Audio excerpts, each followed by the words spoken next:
নির্দেশ দিলেন, হে মিকাইল, জিব্রাইল তো আমার আদেশ পালন করতে পারলো না, সে পৃথিবী থেকে মাটি সংগ্রহ করতে পারলো না। এবার তুমি যাও, পৃথিবী থেকে মাটি সংগ্রহ করে নিয়ে আসো। আমি সেই মাটি দ্বারা একজন মানুষ বানাবো, যেই মানুষ পৃথিবীতে আমার প্রতিনিধি ও খলিফা হবে।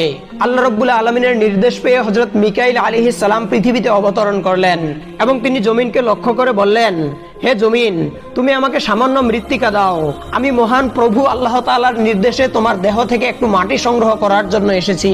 মিকাইলের কথা শুনে জমিন বলল, হে মিকাইল, যেই আল্লাহ তোমাকে আমার দেহ থেকে মাটি সংগ্রহ করার জন্য পাঠিয়েছেন, সেই আল্লাহর দোহাই দিয়েই আমি তোমাকে বলছি, তুমি আমার দেহ থেকে মাটি সংগ্রহ করিও না, আমি সহ্য করতে পারবো না। এই মাটি দিয়ে আল্লাহ রাব্বুল আলামিন আদম সন্তান তৈরি করবেন, তারা দুনিয়াতে এসে অনেক ফিতনা ফাসাদ করবে ও আল্লাহ তাআলার নফরমানি করবে। এরপরে আল্লাহ রাব্বুল আলামিন তাদেরকে জাহান্নামে প্রজ্বলিত করবেন, আর আমি যদি তাদের দেহে থাকি তাহলে আমাকেও জাহান্নামে প্রজ্বলিত হতে হবে, আর জাহান্নামের আগুন সহ্য করার ক্ষমতা আমার নেই।